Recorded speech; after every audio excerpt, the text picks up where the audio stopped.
Hey guys, welcome to the channel Boe. I'm Matthew, and I'm here to play Legend of Zelda Breath of the Wild. So this game released, it was March 3rd? Yeah, and everyone loved this game, so I decided that this would be a fun game for me to play on my channel. I do plan on doing a 100% playthrough of this game, so that means all the shrines, all the Korok seeds, and hopefully all armor upgrades. I might not do the DLC ones just because it requires 150 of the rarest material in the game, and that's kind of ridiculous. So, but if I find a good way to farm it, then I'll be in. So, I think we should go ahead and get started. But first, I'm going to make one last note. I know I've been gone for the past month and a half, maybe 2 months now. Well, that's because I moved to a different city, and as I moved, my capture card broke. So everything horrible happened at once. So Dylan's not here, Drew's not here, so I'm recording all by myself, a big boy now, living in the city, all alone. Anyways, we're going to get started, and I'm going to shut up for this opening cutscene.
Open your eyes.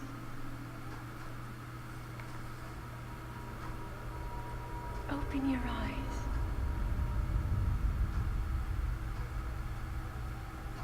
Wake up, Link.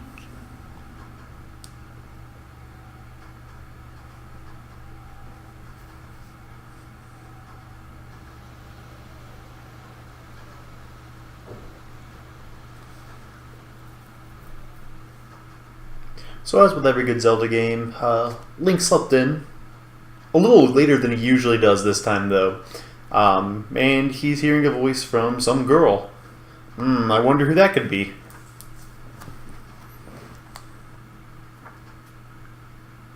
Come on, get out of bed. The loser, I mean... who sleeps submerged in water anyways? That doesn't sound too healthy. It's a weird bedroom he has too, so...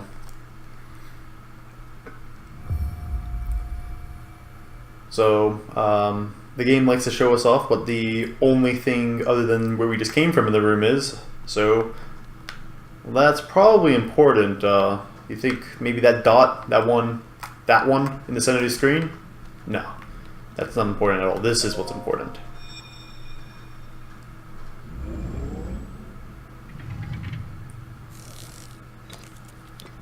Ooh, buddy. That is a Sheikah slate. It's my best friend. It will help guide you after your long slumber. The Sheikah slate could be considered what makes Breath of the Wild. With the way you can interact with it. It really plays into the open world style, and there's a lot of quick menuing you can do. You don't have to open up a menu every time you want to switch weapons or whatever in this game, which is really nice. And so, the first thing you do is come out here, and there's boxes, there's some barrels, and there's one less barrel now. So we got these two chests. One gives us well-worn trousers, and I love the word trousers. I don't know, it's a funny sounding word. And I got an old shirt, so I better equip it. So as you can see, Oh, I just opened up the Sheikah Slate. The Sheikah Slate. And here I am, the Shrine of Resurrection. So, one of the things you can notice is that they have armor value.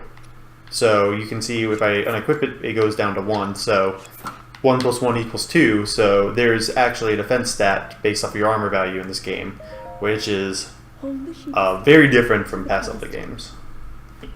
That will show you the way. It will show me the way. So the Sheikah Slate is a beautiful, beautiful thing. So we're going to use this to open the door and take our steps outside into this brave new world.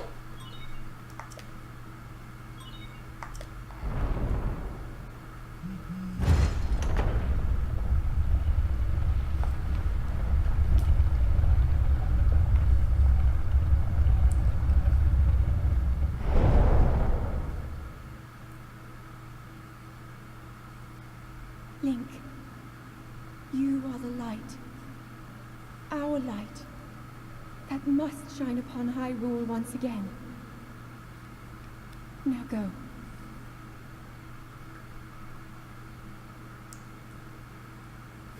Alrighty, let's go step on into this grand world. So we can see some trees. Let's just see how big this world really is.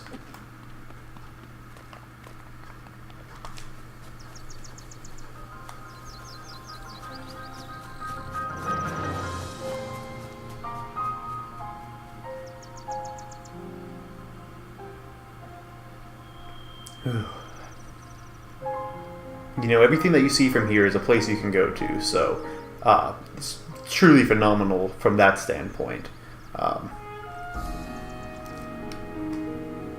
You know, when I first played, this game has one of the best opening sequences to a game that I've ever played. It starts off so strong, so we'll see where it goes from here, but we see an old man. So you can see this is very reminiscent from the first Zelda. You wake up, well, you start the game, come out of a cave, and you have this huge world to explore. And there's hardly anything barring you. So, there's this one, you literally have this one, tiny section at the beginning of the game, and then the rest of it is completely open to you. You can immediately go to the final boss from after clearing this section of the game. And that's pretty incredible. You can see there's a lot of mushrooms and stuff. There are materials and stuff there's lots of different things that can be used for crafting wise, and we'll kind of show that off as it goes along. So, this is it. This is Breath of the Wild. So, I'm going to start off by going over to talk to that old man and collecting some few things on the way. So I got these tree branches, which aren't that great, but they're good enough for now. We won't be using them for long. So you can see those bugs, which I should have grabbed some. You can you can crouch and you can sneak around and sneak up on insects and stuff. And that's really good. Also, you can see this boulder and you can push boulders and stuff. And I can roll this down this hill and it can crush enemies. So there's lots of unique ways to go into encounters in this game, and that's one of the more interesting aspects of it. So I'm going to climb this tree, and I'm grabbing an apple. Apples are good, and oh, there's an apple on the ground. Let me take it. Delicious. I beg your pardon. I do believe that is my baked apple. You can't just go taking whatever you please. Oh, forgive me. I cannot resist pulling your leg. You can take anything you want. Please help yourself. An apple and an open flame are made for a succulent treat. So, yeah, this is me. I'm Link, and I take what I want. Me? I'll spare you my life story. Oh yeah, with a beard like that, I'm sure it's very uninteresting. I'm just an old fool who has lived here alone for quite some time now. So I'm a bright-eyed young man with a bright-eyed young plan. So where are we? Okay. This is the Great Plateau. According to legend, it is the birthplace of the entire kingdom of Hyrule. And that brings about an interesting theory that I heard, is that the Great Plateau is originally the Hyrule from Ocarina of Time. I think it's a little small to be that case, but it's an interesting thought nonetheless, because the Temple of Time is here, and you can People made also comparisons to the geography surrounding it and the other, collapsed structures. So that's pretty interesting. So the kingdom has been in decline for 100 years, and it has said so the temple's decaying, so it's kind of falling apart. Another forgotten entity, a mere ghost of its former self. Ooh, spoopy. So we're gonna go over here, and we're gonna get a woodcutting axe. So what are you gonna do with a woodcutter's axe? Oh, I'm not gonna throw it. So throwing weapons break in this game. But on top of that, you can when it's about to break, you can throw it. So when you throw a weapon, it does twice damage, but you either have to go up, pick it up, but it also breaks faster. So a good thing to do is when your weapon is on its last branches of almost breaking, you throw it. So I can get some wood like that, but I'm going to save that for later. I want this tree branch. So we're going to see one of the first interesting things over here. So we're about to get our first collectible. Oh. Link. Zelda? Head for the point marked on the map in your Sheikah slate. I'll do that in a little bit. So I see this ring, and I can dive into it. And this guy will appear. Yaha! You found me! Huh? You're not Hestu. What? Can you see me? I didn't know your kind could see the children of the forest. Well, if you run into Hestu, please return this to him. So that's a Korok seed. It's our first of 900. It's kind of ridiculous how many there are in this world, and the reward for getting all 900 is, just kind of like, oh, you did it. But we're gonna go for it anyways. They do have a very good use, but we won't see that for a little bit. So I got that sword, and now I'm going to jump in here. I think there are fish in here, but I might have scared them away. So whatever. Let's climb these rocks, because I want to check out this Temple of Time before, we leave for the day. So this is the Temple of Time. I spoiled a little. So you can see these giant robot things, and if you saw the trailer, you recognize them, and you can search them, and they have some unique items on them. The ancient screws. I think you can get also ancient gears off of these. Look at that. And there are some more rare ancient items, which I'm not sure you can get off of these, but we can check that out. I think... Oh, well, I did not mean for that to happen. Well, let's see. So you can also climb up, like, mostly any material in this game. So I'm going to go ahead and climb up here, and we're going to check this out. So this is the first enemy of the game. This is a Bokoblin. So I can hit it, and it's badly damaged, so I'm going to throw it, and I hit him, and I took his club. So now I get to beat on him, and I win. Can't fight me. And enemies have these jumps, and they have their, everything in this game has its use. So, well, we'll put that to good use eventually. And, oh my goodness, there's a treasure chest here. There's lots of nice little chests hidden throughout the world. So there's a bow. It says we can attack with a bow, except we need arrows. Look at this. Look at all this I'm shooting. All this nothing. So we can see this statue, and anyone who's played Skyward Sword will recognize this as the goddess Hylia. The goddess who founded, Hyrule, and thus it's named after her. The goddess statue smiles upon you. So that's really cool. And if we step outside here, I think it's to the left. Yep, there's a ladder, and we can go to the top of the temple.